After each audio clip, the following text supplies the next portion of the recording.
ഈശോ മിശിഹായ്ക്കും സ്തുതിയായിരിക്കട്ടെ. എൻ്റെ പേര് അന്ന. ഞാൻ മുംബൈയിൽ നിന്നാണ് വരുന്നത്. ഈ അൾത്താരയിൽ ഇതെൻ്റെ 5ാമത്തെ സാക്ഷിയാണ്. എൻ്റെ ആദ്യത്തെ സാക്ഷ്യം ഞാൻ ഓൺലൈൻ സാക്ഷിയാണ് പറഞ്ഞിരിക്കുന്നത് കൊറോണ കാലത്ത്. ഈ അൾത്താരയിൽ ഇതെൻ്റെ 4ാമത്തെ സാക്ഷിയാണ്.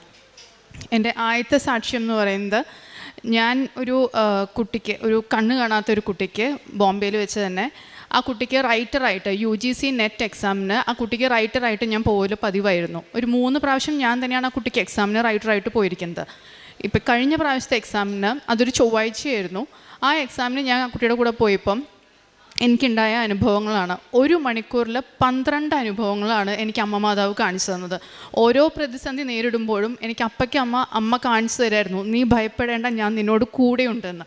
അങ്ങനെ ആദ്യത്തെ അനുഭവം എന്ന് പറയുന്നത്, ഞങ്ങൾ ഈ എക്സാം എഴുതാൻ പോകുമ്പം ഞങ്ങൾക്ക് സെൻറ്റർ സ്ഥിരം കിട്ടാറുള്ളത് IT സെൻറ്റേഴ്സാണ് എപ്പോഴും കിട്ടാറ്. എപ്പോഴും MCQ ടൈപ്പ് ആയിരിക്കും.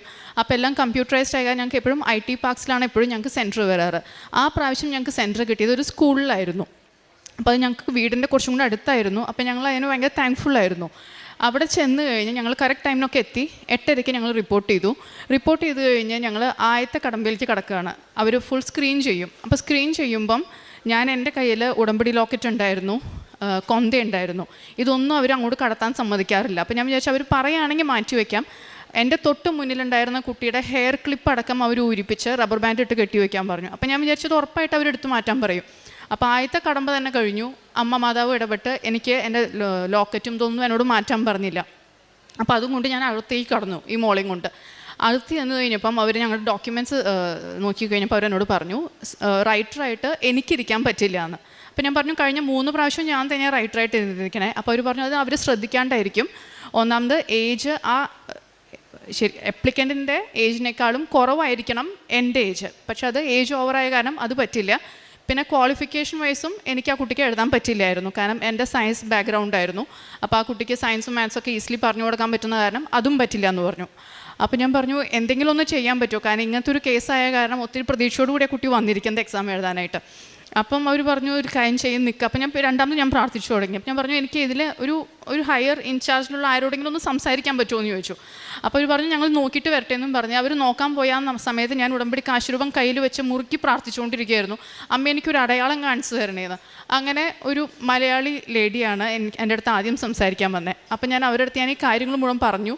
അപ്പോൾ അവർ പറഞ്ഞു, ഞങ്ങൾ നോക്കി നോക്കട്ടെ, എന്തായാലും മാഡത്തിന് എഴുതാൻ പറ്റില്ല, ഞങ്ങൾ വേറെ ഇപ്പോൾ സ്കൂളായ കാരണം ഒരു സ്റ്റുഡൻറ്റിനെ കിട്ടുമെന്ന് നോക്കട്ടെ, 11th or 12th ഉള്ള ആർട്സ് സ്റ്റുഡൻറ്റിനെ കിട്ടുമെന്ന് നോക്കട്ടെ എന്ന് പറഞ്ഞു.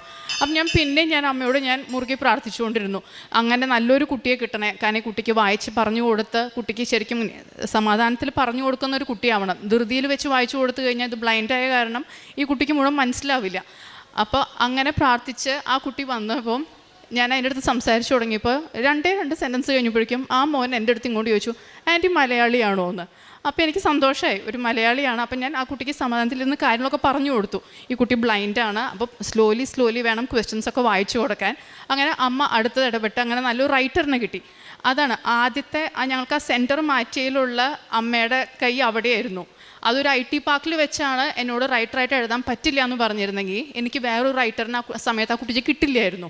ഇതൊരു സ്കൂളായതുകൊണ്ടും അന്ന് ആക്ച്വലി ഹോളിഡേ ആയിരുന്നു സ്കൂളിൽ ഈ സെൻറ്ററുള്ള കാരണം. പക്ഷേ ഈ കുട്ടി സ്പെഷ്യൽ ക്ലാസ്സിന് വന്ന കാരണം ഇതിനെ കിട്ടിയതായിരുന്നു, അല്ലെങ്കിൽ ഇങ്ങനെ ഒരു റൈറ്ററിനെ ഞങ്ങൾക്ക് എക്സ്ട്രാ കിട്ടില്ലായിരുന്നു. അങ്ങനെ ഇത് കഴിഞ്ഞ് ഈ മോനെ എനിക്ക് പുതിയ റൈറ്ററായിട്ട് കിട്ടി. അത് കഴിഞ്ഞ് പിന്നെ പുതിയ പ്രശ്നം വന്നു, ഈ കുട്ടിക്ക് മാത്രമായിട്ട് ഒരു ടീച്ചറിനെ ഇൻചാർജായിട്ട് വെക്കണം ക്ലാസ് റൂമിൽ. അപ്പം ഞാൻ നോക്കിയപ്പോൾ അവിടെ ഞാൻ സംസാരിച്ച ഒറ്റ ടീച്ചേഴ്സിനും ഒരു ശാന്ത സ്വഭാവം ഉണ്ടായിരുന്നില്ല. അപ്പം ഞാൻ വിചാരിച്ചു, ഇങ്ങനെ ശാന്ത സ്വഭാവം ഇല്ലാത്തൊരു ടീച്ചറൊക്കെ ഈ കൊച്ചിൻ്റെ അടുത്ത് വന്ന് 2 ഒച്ചയിൽ വർത്താനം പറഞ്ഞാൽ ഇത് പേടിച്ചു പോവും. അപ്പം രണ്ടാമത് ഞാൻ പ്രാർത്ഥിച്ചുകൊണ്ടിരിക്കുകയായിരുന്നു, ദൈവമേ നല്ല ശാന്ത സ്വഭാവമുള്ളൊരു ടീച്ചറെ അമ്മ തന്നെ ഒരുക്കി വിടണേന്ന്. അങ്ങനെ ഞാൻ കണ്ണു തുറന്ന് നോക്കിയപ്പം ചിരിച്ചുകൊണ്ട് ഒരു ടീച്ചർ റൂമിലേക്ക് കടന്നു വന്നു, അതും നീല ചുരിദാറിട്ടിട്ട്. അപ്പോൾ എനിക്ക് ഒത്തിരി സന്തോഷമായി. അടുത്തത് അമ്മയുടെ അടയാളമായിരുന്നു. അപ്പോൾ ആ ടീച്ചർ വന്ന് എന്നോട് പറഞ്ഞു, ഞാനാണ് ആ കുട്ടിക്ക് ഇൻചാർജായിട്ട് നിൽക്കാൻ പോകുന്നത്, മോള് പേടിക്കണ്ട, ഞാൻ നോക്കിക്കോളാം കാര്യങ്ങളൊക്കെ എന്ന് പറഞ്ഞു. അത് കഴിഞ്ഞ് അവർ പറഞ്ഞു, ഈ ഇരിക്കുന്ന റൂമിൽ തന്നെയാണ്, അപ്പം നിങ്ങൾ പുറത്തേക്ക് ഇറങ്ങി നിന്നു എന്ന് പറഞ്ഞു. അപ്പം ഞാൻ പുറത്തേക്ക് ഇറങ്ങുന്നതിന് മുമ്പ് ഞാൻ ആ റൂം ഒന്ന് വിശുദ്ധീകരിക്കണമെന്ന് പറഞ്ഞ് ഞാൻ കണ്ണടച്ച് ഞാൻ പ്രാർത്ഥിച്ച് തുറന്നപ്പോഴാണ് അത്രയും നേരം ഞാൻ ഇരുന്ന ആ റൂം ഞാൻ ശ്രദ്ധിക്കുന്നത്. ആ റൂം ഫുൾ നീല പെയിൻ്റ് അടിച്ച റൂമായിരുന്നു. അപ്പോൾ പിന്നെയും എനിക്ക് അമ്മയുടെ ഒരു സാന്നിധ്യം അവിടെ അനുഭവപ്പെട്ടു. ഇതെല്ലാം കഴിഞ്ഞ് ഈ മോള് വന്നു ആ ക്ലാസ് റൂമിലേക്ക്. അപ്പോൾ അതുവരെ ആ കുട്ടി ഒന്നും അറിഞ്ഞിട്ടില്ല, ഞാനല്ല റൈറ്ററിനും പുതിയൊരു റൈറ്ററാണ് വരാൻ പോകുന്നതെന്നുള്ളതൊന്നും ആ കുട്ടി അറിഞ്ഞിട്ടില്ല. അപ്പോൾ ഞാൻ വളരെ സമാധാനത്തിൽ ആ കുട്ടീനെ പറഞ്ഞ് മനസ്സിലാക്കി, ചെറിയൊരു കാരണം കൊണ്ട് എനിക്ക് പറ്റില്ല, പക്ഷേ വേറൊരു കുട്ടീനെ ഇവിടെ വെച്ചിട്ടുണ്ട്, ആ കുട്ടിയെല്ലാം പറഞ്ഞു തരുന്നൊക്കെ പറഞ്ഞ് അവിടെ ഇരുത്തിപ്പോയി. അതൊരു ചൊവ്വാഴ്ച ആയതുകൊണ്ട് എനിക്ക് ഇനി എക്സാം എഴുതാൻ പറ്റില്ല. അപ്പോൾ എനിക്ക് ഇനി എൻ്റെ അടുത്ത ഓപ്ഷൻ എനിക്ക് ധ്യാനം കൂടുക എന്നുള്ളതാണ്. അപ്പം അന്ന് വീട്ടിൽ കുറച്ച് പണികളും ഇതൊക്കെ നടക്കണ കാരണം എനിക്ക് വീട്ടിൽ ധ്യാനം കൂടാനുള്ളൊരവസ്ഥയില്ല അന്ന്. അപ്പം ഞാൻ വിചാരിക്കായിരുന്നു ഞാൻ എവിടെ പോയിരുന്നു ധ്യാനം കൂടും. അങ്ങനെ പുറത്തിറങ്ങിയപ്പം ഈ ടീച്ചർ ഇൻചാർജ് എൻ്റെ അടുത്ത് പറഞ്ഞു, ഇത് ബ്ലൈൻഡായ കാരണം ഞങ്ങൾക്ക് ഒത്തിരി ഒരു ടെൻഷനുണ്ട്, കാരണം പെട്ടെന്ന് ഈ കുട്ടി പാനിക്കാവും, അങ്ങനെ എന്തെങ്കിലും ചെയ്തു കഴിഞ്ഞാൽ ഒന്ന് കാമാക്കാൻ വേണ്ടി മാഡത്തിന് കുറച്ച് നേരം ഇവിടെ ഇരിക്കാൻ പറ്റുമോ എന്ന് ചോദിച്ചു. ഞാൻ പറഞ്ഞു വളരെ സന്തോഷം. അപ്പോൾ എൻ്റെ മനസ്സിൽ അവിടെ ഒരു ഭാഗത്തിരുന്ന് ഹെഡ്ഫോൺ വെച്ച് ധ്യാനം കൂടാമെന്നായിരുന്നു. അങ്ങനെ അതും എനിക്ക് ഒരുക്കി തന്നു. അപ്പോൾ അവിടെ എനിക്ക് ആദ്യം ഒരു റിസപ്ഷൻ ഏരിയയിലാണ് എനിക്ക് സ്ഥലം കാണിച്ചു തന്നെ. പിന്നെ ആ ടീച്ചർ വന്നു പറഞ്ഞു, ഒരു കാര്യം ചെയ്തോ, ഒറ്റയ്ക്ക് വേണമെങ്കിൽ ഇരിക്കണമെങ്കിൽ അവിടെ റൂമിൽ പോയിരുന്നു എന്നും പറഞ്ഞ് എനിക്ക് വേറൊരു റൂം തുറന്നു തന്നു ആ ടീച്ചർ. അപ്പോൾ എനിക്ക് അവിടെ ഹെഡ്ഫോണിൻ്റെ പോലെ ആവശ്യമില്ല, ഒറ്റയ്ക്ക് ഇരുന്ന് എൻ്റെ ഫോണിൽ എനിക്ക് ധ്യാനം മുഴുവനായിട്ട് കൂടാൻ പറ്റി.